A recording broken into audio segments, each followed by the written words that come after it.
Hi friends, Dean here with Escape to Gaming. Today I want to just kind of touch on a couple things that are kind of in the gaming news, as well as kind of keep you up to speed of where I'm at with gaming. I got a lot of new things I'm doing with the game room. In fact, right here, right next to me, normally I have my counter that I had set up here, and I took that down. I sold one of my big 32-inch analog TV, which I hated to do, but I had to just pick and choose. So I kept my 27-inch Sony Trinitron, which I'm refurbishing, and I'll save that for last. But and I had the other smaller TV down here, so I took the counter down. We get a really nice. We found like an $850 really nice dresser with drawers and a cabinet that I can put a lot of games and game magazines and stuff like that in. That I can kind of utilize the space better in here. This room is so small, it's not real conducive for playing retro games. I had to sit like a little chair on the floor. It was very uncomfortable. So I'm going to be moving my 27-inch Sony Trinitron out to the garage, which I'll talk about a little bit later. And I've got this new dresser in here, which gives it more room in here. It looks nicer, and I'm real happy with it. So I actually have more space. I'm just out of room. I really need more room. And then Vinny also has his little kitty condo. I can kind of put it in front of the window more before he was going to shove it over in the corner. So real happy with the configuration of the room for right now. And I'll be doing another updated tour of the garage, as that's my new augmented game room too. That's where I'm going to do all my retro gaming and watch old, VHS movies and stuff out there, which I'm excited about. But anyway, thought I'd start off by talking about, this is kind of overdue. I mean, people have been talking about this for weeks now. I saw Metal Jesus do a thing on the PlayStation Classic.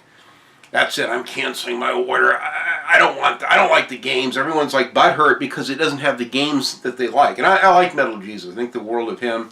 Radical Reggie, who's also on part of the Metal Jesus crew, he also just did a video after Jason's of the Metal Jesus, saying the same thing. He's going to cancel his pre-order. He's not happy with the games and all this stuff. And my friend Dave at Lawn Boys Post 1975 made a very similar video after those guys. And so I've seen several people talking about it. And what's ironic is that of all of the classic mini consoles, that one's my favorite. It has more games that I like than any of the others. The NES I've never been a fan of. I'll just put it out there right now. I know that's blasphemy for a lot of the Nintendo fans out there, but I played Duck Hunt and some of the Mario games and really early games, like 3 or 4 games I played on my friends back in, 1990, 91, I don't know, it was a long time ago, the late 80s, early 90s. And I had fun with it, but it was not something like, oh wow, I gotta go out and get one of these. It was kind of like a kiddie system. That's kind of how I just looked at it at the time. The Super NES, so with the graphics and the Raiders of the Lost Ark and all the Star Wars and Empire Strikes Back games, and they had F-15 Strike Eagle, Outlander, so many great games that I loved on that system. So I was hoping that they were going to make a Super NES Mini, and then when they finally did, it's like, wow, there's like no games for me on it, like nothing. And everyone's like, oh God, it's got 30 of the best games, so you couldn't ask for a better system. What's funny is I had over 30 games, 30 Super NES games. I don't think there was one game on that list. In fact, I made a list of just a couple of the games I'm familiar with that system. Oh, I'm sorry, Star Fox. I did have Star Fox. That I like. And I would like to get, for Star Fox 1 and 2, I would probably get it. F-Zero I played at a friend's house, but I never actually owned it. But that's it. It has Contra 3, which I do like. I have played it, but again, that's one that I never owned. So you get F-Zero, Contra 3, Star Fox 1 and 2, Super Metroid I never played, but it looks good. I could see myself having fun with that one. But that's it. I mean, there's like 4 or 5 games. And they had Donkey Kong Country and stuff. Some of those I've played like at the arcades, stand-up arcade machines, and I've had fun with them, but there was like nothing there. So it's like, and I still, to this day, cannot find one to save my life. I've looked everywhere just to get it for Star Fox 1 and 2. I was going to get it. So for 2 games, they get that system. None of the other games, I'm just not into the cutesy Mario games and Mario Kart. I just don't like any of those games. If they had, Nigel Mansell's, F1 World Championship, stuff like that, those are the games I like. There's a lot more Outlander game. Again, those games would never make that list. So when the PlayStation Classic was announced, initially they didn't have all the games. They had maybe 10 games or something listed. And I wasn't real thrilled with the 10 games that I heard. I'm like, oh God, this is going to be another Super NES. And so I was kind of down on it then. But then when they announced the other 10 games, which I do like, all of them I actually liked, and now I have like a reason to get it. Sadly, I don't have the money for it.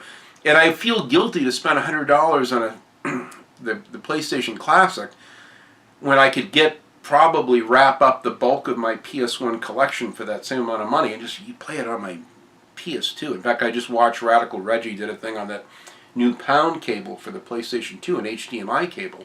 Metal Jesus also did one, a couple other people, and it looks great. I mean, I already have I have the component cable set up for the original Xbox and the PlayStation 2 and the GameCube, or no, not the GameCube. I have, or maybe it's the Wii. So I have that component set up for a few of those older systems. In fact, I even have an S-Video hookup for my Super NES. So on my Sony Trinitron, I can hook that up and actually play in the highest quality, which is really cool. So, but because I've had problems running, well, I'll go over the list of the games here. Now, I don't have the list of all of the 20 games, and a lot of them I just don't know. But these are the ones I do know. Twisted Metal, right off the bat, when I saw that, I said, that's it. That's a system seller for me. And I'll tell you why, because Twisted Metal is one of the early games. Where's it at? Here it is. Twisted Metal is one of the early games. This was the first game I bought. This was the reason why I chose the PlayStation 1 over the Panasonic 3DO. I had saved up my $700 for the Panasonic 3DO. That's what I was going to buy. But then I saw the Sony commercials at the last minute and at launch, like a couple days after launch. I went in and bought it literally the first week that it was out. And they had marked it up. It was marked up maybe even $100 more than over what it should have been, I believe. Because I paid over $729. I paid for, I think, 4 games, a memory card, an extra controller, and the PlayStation 1. It was a lot of money back in 1995. I was really excited. But I absolutely adore this. This is the only Twisted Metal with a first-person behind-the-cockpit view. Many people don't realize that. You can play it behind the cockpit view. And once you get familiar with the tracks, this to me is a superior game. Where's than Twisted Metal 2, in my opinion. Maybe it's because of the nostalgia of how much impact this game had on me and how much of it I played in split screen and everything.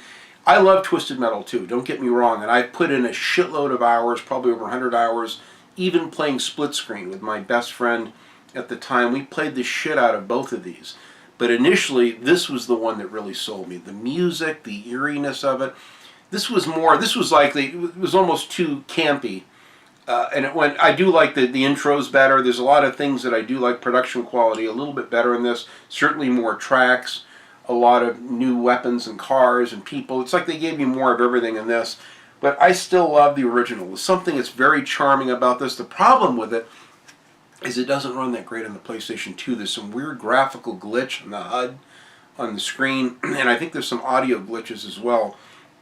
So this is not the greatest backwards compatible game. So for that reason alone, I would get it just to play the Twisted Metal game. I think it's that good. Now, ironically, there's some other games that I like on there as well. You got Destruction Derby. This was one of the first. Now, I bought this maybe a couple weeks after I bought the PlayStation. And I had Destruction Derby 2, which I have here as well, somewhere. Yeah, I do have Destruction Derby 2. So to me, it's like, and a lot of people go, oh God, why do they have Twisted Metal 1? They should have at least had Twisted Metal 2. Everyone likes the second. I prefer the second Destruction Derby, frankly, to this one, but you got to remember that the early PlayStation 1, it had analog controls, and like the first Twisted Metal game played perfectly with the analog controls. I had no issue with it at all. I had other games that I played, like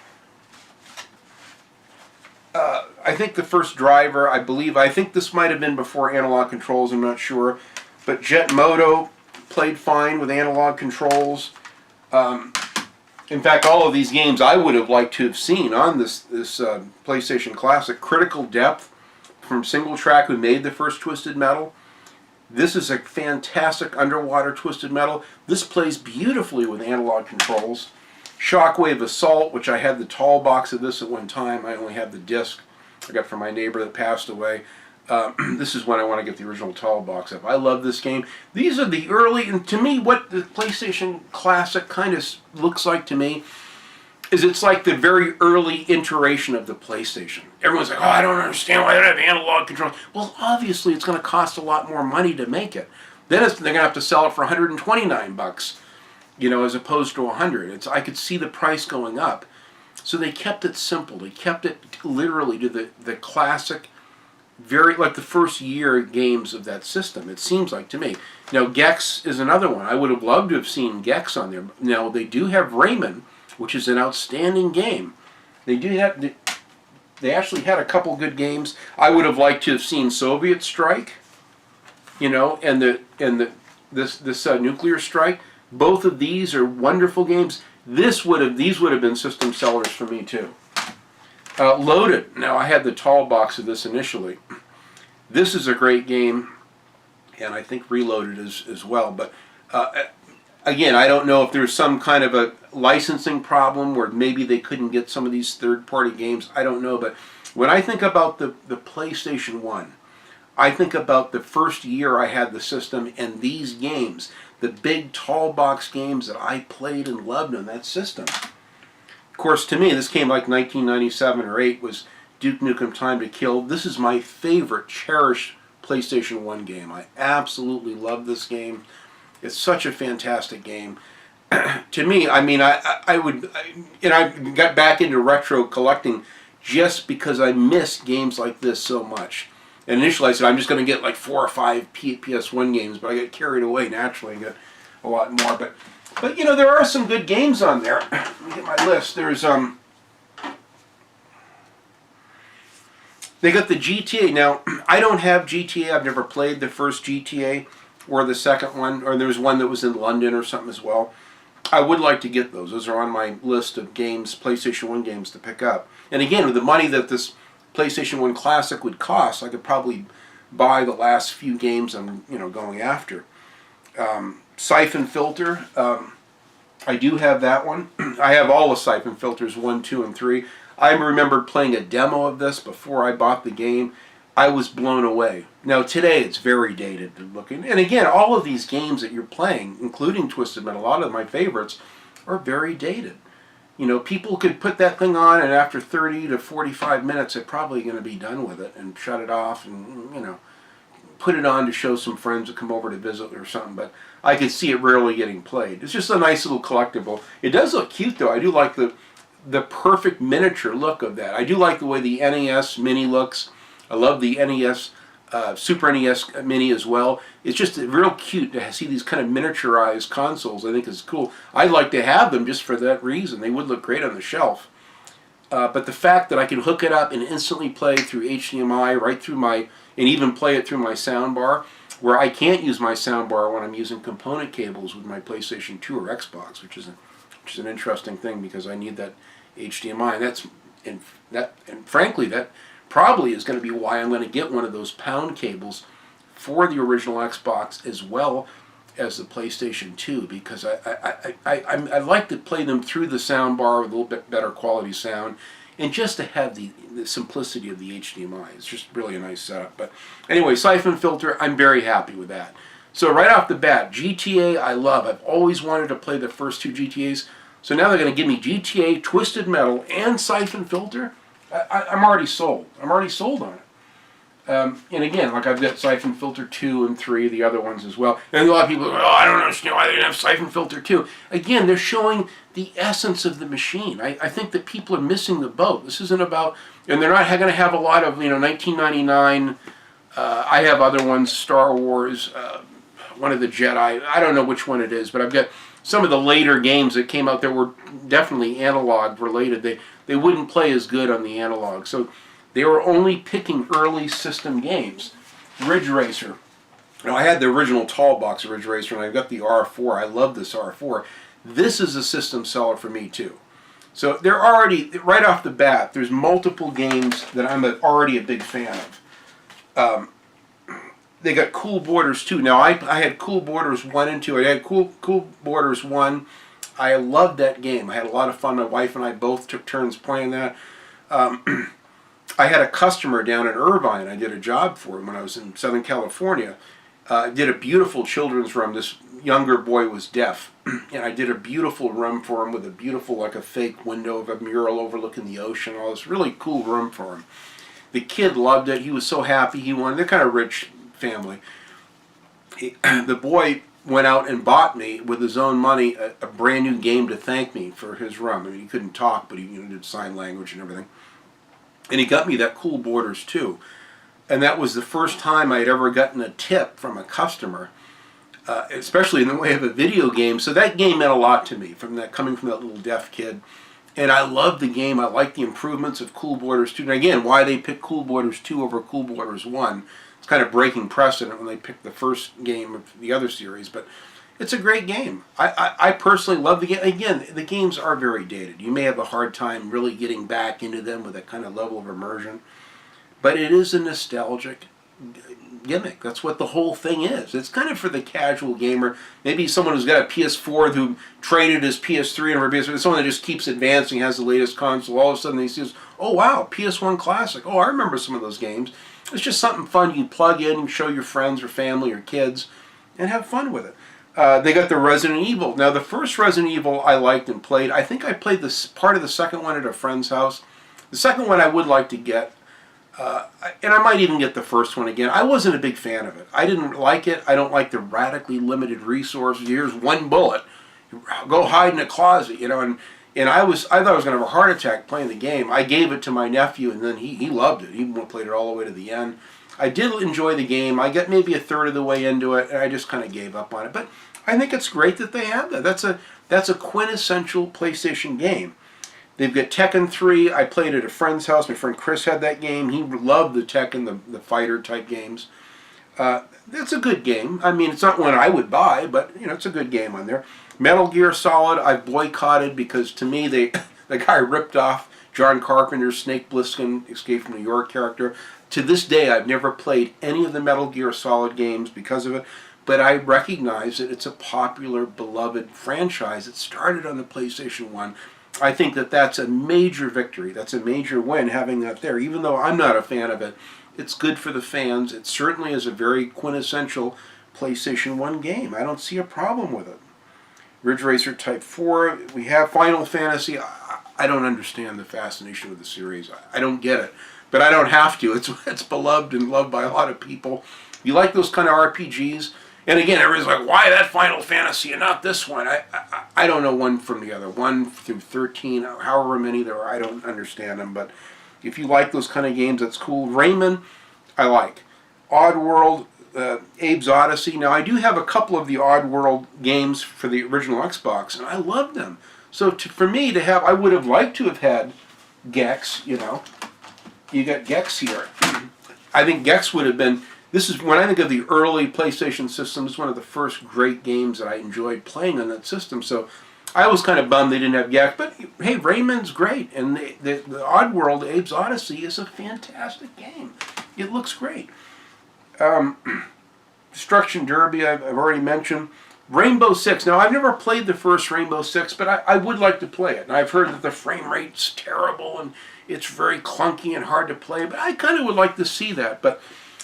there's other games that would have liked to have seen. Now, a lot of people right off the bat, I know that Dave at Lawn Boys Post, he had a complaint about the system.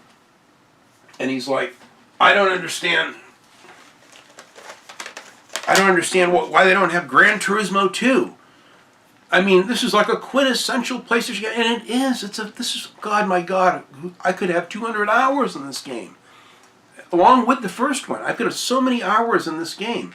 This is an iconic, for a car guy like me, my life changed when I bought this game. I was like, I didn't leave the house for fucking weeks after getting this. I was obsessed with playing this every night. Yes, it's a quintessential PlayStation game, but again, it came later in the PlayStation cycle. I think this is more of an analog controller thing. It says analog control capable, but I think that it had, you could use the twin thumbsticks, I believe on this one, if I remember right. But think of the licensing. You got the music as well as all the cars. It's a licensing nightmare, and that's the reason why these games, you got to be realistic. You're not going to see these kind of games. It's just major licensing issues. Even though it's a Sony game, it's a licensing issue with the car companies and then all the music. I know they had some really good music, popular music, I think, in some of these, and that's going to be a problem. Road Rash, don't you think I would have loved to have seen this? If they had had Twisted Metal in this, I would find a way to get the $100 and get the system. This, to me, is a quintessential. Now, I know everyone, oh, it's better on the 3DO. I mean, I understand. And I would love to have a 3DO. To this day, I've always wanted one. And I would get that just for, like the first Need for Speed in Road Rash and a couple other games. I would like to get a 3DO, but whether I can swing it, I don't know. Maybe someday. We'll see. But I'm just happy to have it on the PlayStation 1. My wife and I still love this game today. In fact, I just got the digital code my wife bought me when I was homesick. She got me a money card. I've been sitting on the thing. I didn't know what to get with it. And then I heard that they were going to come out with that Road Redemption. It was going to finally come out on console. So I bought it for $20, and I've got a digital download of it. I haven't even played it yet. But you better believe I'm going to be digging into that tonight. I just downloaded it last night. And I'm anxious to play it because I'm a big Road Rash fan. I also have got the ones for the Sega Genesis as well. I mean, this would have been a no-brainer, but think of it. Look at the music. You got, what is it, Alice in Chains and Soundgarden, Monster Magnet. You've got major licensing issues with the music on this game. It's not going to happen. And people, I don't think they're realistic. Even Metal Jesus, they should have had Gran Turismo 2. And I mean, dude, you should know more than anyone that it's licensing issues. You got to think about stuff like that. Dark Forces, this would have been, to me, a must-have. This would have been another system-selling game, but it's Star Wars. Who knows what nightmare licensing issues were behind this one? So, I understand. The first Medal of Honor, or even the second one. These would have been great games. I would have loved to have played this, on that through the HDMI setup. But it probably licensing. Could be the music. Could be something to do with EA and Spielberg. Again, like Road Rash, EA owns these games. Maybe they don't want to work with Sony on it. I don't know. I don't know how it works. To me, I would have liked this. To me, is another quintessential initial game. When I think of the PlayStation 1, this is one of the first games I bought. I think it was maybe one of the 4 games I bought was this one. This, Road Rash, Twisted Metal, and Return Fire, where I think were the first 4 games I bought. I finally found this in a tall box. I love this game to death. Oh my God. And all of the PlayStation 1 iterations of it that came after it. I would have loved even the first one, just to have some of those early tall box games. I would have loved to have had it, but it just wasn't meant to be. Agile Warrior, I would have loved to have seen this. This is one of my favorite PlayStation 1 games, highly underrated. I'm shocked that no one has played this. I mention this all the time. What? Agile Warrior? What's that? This is one of the coolest arcade games, some of the best music, the best sound effects. You can even put your own. I used to play King Diamond. You can put your favorite heavy metal or whatever CDs and you want while you're playing the game and listen to your own custom soundtracks. This is revolutionary, but these were early PlayStation 1 games. This is one of my favorites. My God, they should have had this. Now again, I don't know who owns the rights to this. Maybe it was lost, the licensing in it. This is an iconic 3DO and PlayStation 1 game from the beginning. I've seen this game for $350, sealed, factory sealed, on eBay. This is a very expensive. I asked Mark Bussler for it back. I went out and I found on eBay. I found a box. I found the original manual. I had to slowly piece it all back together because it's one of my absolute favorite PlayStation 1 games. I would have loved to have had this. So believe me, I get it. A lot of you that, we should have had this game and that game. Why doesn't it have this and that? It's criminal they don't have this. And it's like, you can't please everyone. They've got how many thousands of PlayStation 1 games? And what's funny is that the PS1 games that I like, not necessarily my next door neighbor likes or you like. I mean, everyone's going to have their favorite. Like I said, I don't play Metal Gear Solid, but many of you love it. When you think of the PS1, you think of that game. Alien Trilogy. Would it have been asking too much to have had that? That would have been a great game, but, you know, so be it, you know. So, Need for Speed 2. Even better than the first one. Need for Speed 3 Hot Pursuit. My God, I would have given anything to have that on the Classic, or even High Stakes. But, you know, again, these were later. These were where you have the, you know, you have the twin thumbsticks, I think, by the time you get up to some of these other ones. So, and I think that's part of it. They were keeping early games for that system. So those are some of the games that I think would have been nice to have had. Those are my thoughts on the PlayStation Classic. I would like to get it. It's $100. Right now, I'm behind. I've got to catch up with my friend Jeremy. I owe him over 100 and something bucks for the next batch of games. Trying to come up with that. It's been a very slow period in the year. We've had major problems. Our septic pipes get damaged from a tree. The tree roots went through the pipe. Just last weekend, we had no water. I couldn't take a shower for 4 days straight. It was a nightmare. I had to go to a gas station to go to the bathroom. It was a nightmare. We were lucky to get a plumber to come in here and fix it. That was over $1,000 to have that fixed. I mean, it always comes at the slowest time of year, these bills. So right now, I mean, I can't think about going down and pre-ordering a PlayStation Classic. I would like to get one. And if I see one on the shelves next year and I happen to have $100 in my pocket, there's a good chance I'll get one. Because it's the only mini system that I like. Because I'm kind of like Radical Reggie. I'm a huge PlayStation fan, enormous PS1 fan. I just adore the system. I've got I've got 3 PS1s. I've got 2 fat models, excuse me, and I've got a little mini slim one that my friend gave me last year, and I'm real happy with those. So that's another reason why I'm hooking up a designated analog TV setup in my garage just to play the Sega Genesis, the Super NES, and my PlayStation 1, because I really miss those games and I want to get back into playing them again because I've had so much fun with them. But anyway, that's my thoughts on the PlayStation Classic. You can put down in the comments how you feel. Are you indifferent about it? Would you like to have one? Put down like the top 3 to 5 games that you think are missing, that you would have liked to have seen, that maybe would have made it a system seller. Or are you happy with the games that are there? Again, it's hard to please everyone, and I don't know about the Super NES as to how many games there are in that versus the PS1, but I think the PS1 has a lot more games available. So naturally, I mean, there's Felony 1179. There's just so many games I'd love to have on that system. But I'm really happy. There's 4 or 5 very solid games for me to play that more than warrant the $100 for it. But, you know, that's just me. But anyway, getting on to the second thing, I was going to talk about this Fallout 76, which right off the bat, I watched the early Bethesda press conference when they announced they were going to have it. And man, I was initially excited, and then I heard, what? Always online? Oh, you bastards. So I'll never touch that game. I'm very anti-always online. I do not like server games. I've said it many times. If a game is worth playing, it's worth replaying and having in a game collection. You can't have an online server-based game in your collection for more than a year or so, or a couple of years, and then when that game is unpopular, and believe me, at the rate this game's going, it could be another year or so, I could see the plug being pulled on it and then scrapping it and starting all over again. Shame. They have all these assets, a huge map, 4 times the size of the Fallout 4 map. Beautiful concept in Virginia with the autumn leaves, a lot of new enemy types, a really cool looking monsters and creatures. I think it had so much merit, but I knew from the beginning, everyone's acting so surprised, like, oh my God, I thought this game was going to be good. It's like, how could it be good if it's always online? What makes the Fallout games? Now again, I only played a few hours of 3. I've never played the earlier top-down ones.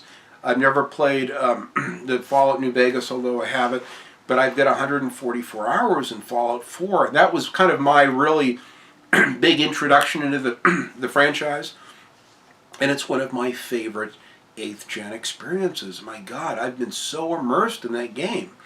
Yes, the graphics are very dated. It's very strange and clunky, but there's a charm to it. But the reason why it works, and you can overlook a lot of the strangeness of that dated game engine, is because you had VATS. You had VATS. You could pause.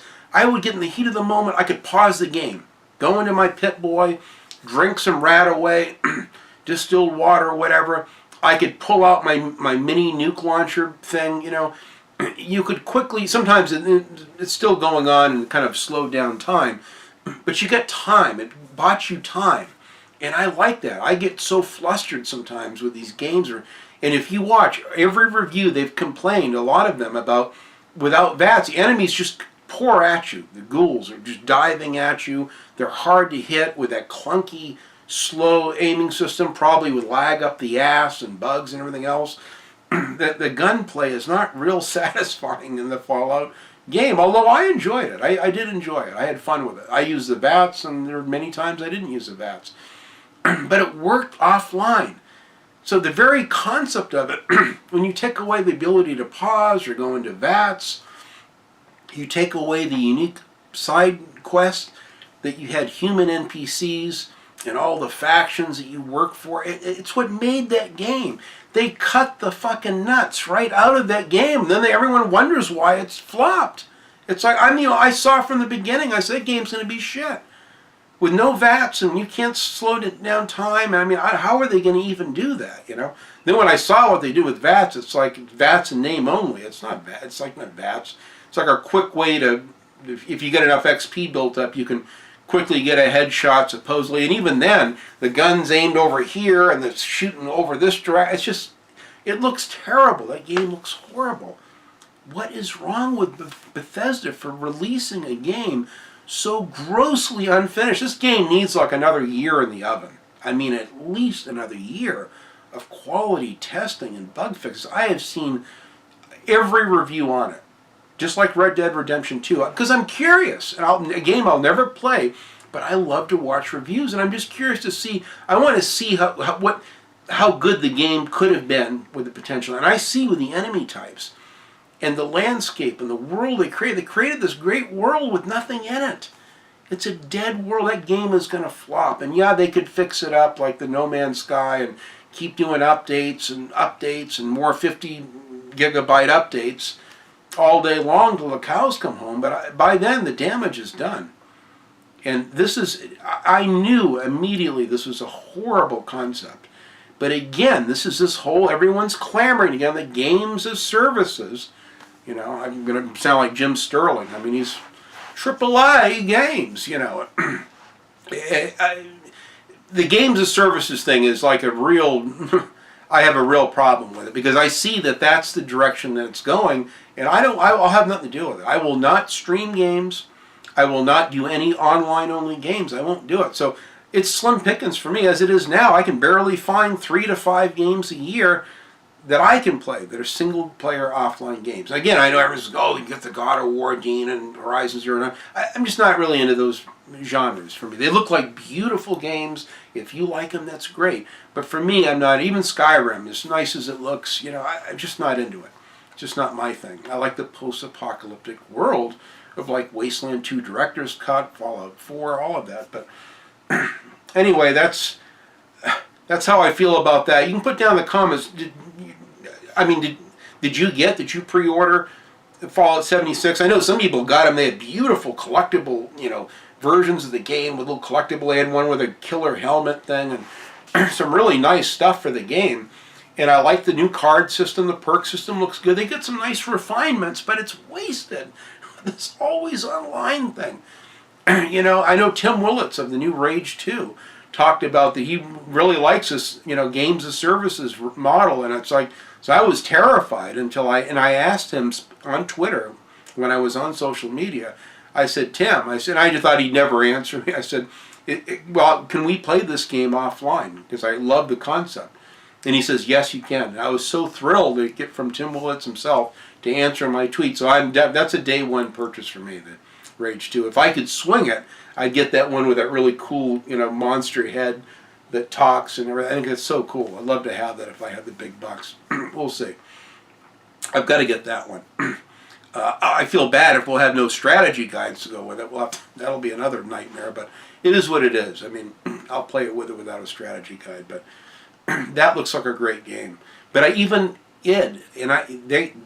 want to embrace this, and Todd Howard, everyone else, they love this new concept of games as services, to where it's just one big game and they can just keep infusing, like Rockstar's GTA 5 Online, just keep adding more new crazy events and things going on, and people just lap it up and throw $100 bills at it all day long.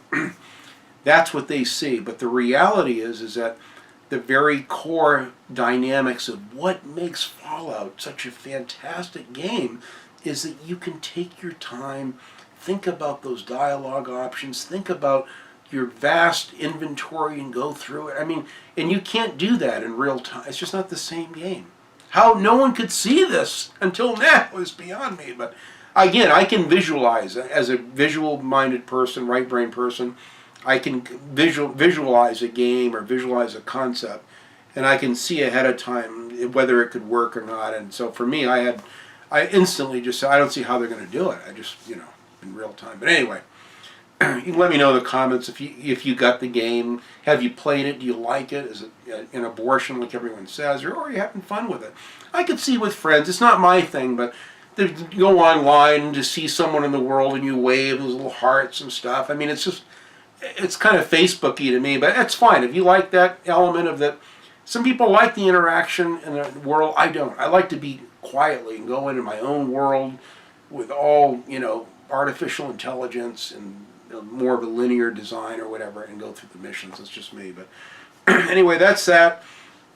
The other thing that I'll mention is I finally went through on my TV. I've had time. I've been back to gaming and started playing the remastered version of the LA Noire. Really enjoying that. It's so fun to go through the cases again.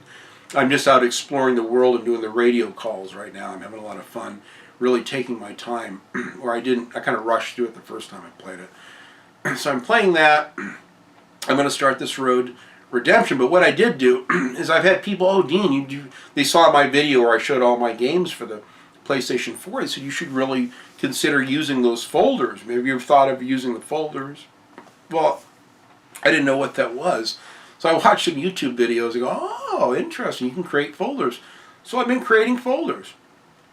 And I'll just show you here while I'm talking. I went through and picked out all of my different categories: open world games, racing and flying games. I've got, arcade games. I even broke it down like Star Wars games, all the Star Wars games I have in one area. I've got just a wide range of them. I don't know all the titles. I think I got like Uncharted and Tomb Raider. I kind of put them in one category.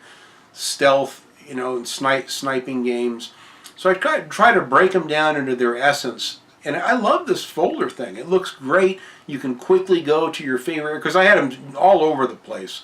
So I had to scroll through, hundreds of games, or however many I have, to find the games I like. So I kind of like having them all this way. The other thing I've done is that all of my digital games and downloaded games, whether they're little indie games or otherwise, I have installed in my actual PS4 Pro hard drive, and then all of the disc-based games I have them installed in my 4 terabyte storage. The Western Digital, whatever it is. I bought one of those really nice Passport 4 terabyte external hard drives. So I've been organizing, kind of getting my PS4 all dialed in, and I'm really having a lot of fun with that process. It's quite fun. So I'm getting the game room organized. I've got to go through. I'm finishing my closet right now. I'm also going to move all my Blu-rays. I'm going to take all the Blu-rays out of my TV console because I've already maxed out that big drawer. I'm going to have a Blu-ray collection video soon. I'm going to be putting those in here with all my TV shows on DVD in my closet in here. I'm going to go through the gaming closet and kind of organize it more. Use my new dresser here to put some of my games and things in as well, the overflow. So I'm organizing that, and I'm working I've got the mural drawn out. I've got the logo for the Grand Theft Auto Vice City drawn out in this beautiful mural. When I plastered the garage, I drywalled it with 5/8 inch drywall, really thick drywall. I put in insulation between all the beams, all the way around, even insulated the garage door, so it's really quiet. I can have the stereo full blast. You can't even hear it outside. I could be up there all night cranking video games. No one would ever hear it. It's very quiet, insulated, keeps the temperature, moderate for the most part. And when I plastered the walls, it had a nice, smooth, and perfect plastering, but I masked off where the mural goes is perfectly smooth. I sanded that down smooth, and I got a couple coats of white primer on it, so that's all ready. And I'm going to do the kind of the opening loading screen that has like the Scarface photo wall mural of the sunsets with the silhouettes of the palm trees in the background, which is kind of the famous, one of the opening screens for GTA Vice City. And I'm going to have that with a big GTA Vice City logo with the pink and gray and black and everything right in the center. It's going to look awesome. It's going to make the garage, kind of reminds me of Hawaii too, which I kind of like it for that reason. Very colorful, so I got all my gaming posters in there, which look great. On my metal shelves, I'm going to reposition the center of my big metal shelving unit to where I can put my 27-inch Sony Trinitron TV and have it flush mounted right in there. It fits perfect with like an inch on either side. It literally fits perfect, and it's heavy duty to where it can support the weight of that heavy TV. And then I can sit out there with a chair and play all my retro games. I can watch old VHS movies. So I'm really excited that I'm finally getting this shit done. I just haven't had the energy the last 2 years to do it. Now I'm like doing tons of projects. I got some dry rot on the outside of my house and the wood I'm replacing right now. So I've got so many projects I'm trying to get done before New Year's, before the end of the year. I'm probably going to be redoing my kitchen cabinets in my own house as well. So I'm trying to game when I can, but my wife is going to be really busy. So it's funny, when I have downtime, I do more work around the house than I do otherwise. So, but it works out. So that's what I got. I'll have an updated video showing the mural. I'm going to try to get it done before Christmas. I'm going to show that, have a video just on the mural, and I'm going to do a tour of the garage when I get it all done real soon, and show that with my new retro gaming setup out there. I'm so excited. It's just like a dream come true. It's taken me so long to make all of these little incremental changes and adjustments in my game room in the garage, and getting it to where it is right now. I'm very, very happy with it. I even had a problem with my utility sink leaking out there, and we're going to be putting a new flooring out there. So it'll be literally like a living room with a really nice, like a black and white checkered floor or something I'm going to do out there in tiles. And before I did that, I had to fix the plumbing problem with the utility sink. So we had the plumber, because he was here fixing the septic line, he said, "Here, can you fix my sink and stop the damn thing from leaking?" So now that's finally fixed. So the garage, I'm finally getting it done. We get a brand new washer and dryer out there finally, because we had problems with those. There's another expense. It just never ends. Being a homeowner, it's like, my God, it's like a tapeworm of just never-ending projects and money going out. So you're lucky to have any leftover for games or movies or anything, but it is what it is. So I hope you like watching this, guys. I just want to give you an update and let you know what my thoughts were, in this PlayStation Classic Fallout 76. Let you know what I'm working on right now in the way of my gaming stuff. And once I get my gaming mural done, I want to segue into doing my gaming art next year. So I'm getting all the groundwork laid up. That's another reason why I have more room in here now. A lot more room with a big counter out of here, because I can move around and actually access to do my paintings and stuff a little bit easier. So anyway, thanks so much for watching, guys, and enjoy your Thanksgiving weekend and your games. Take it easy.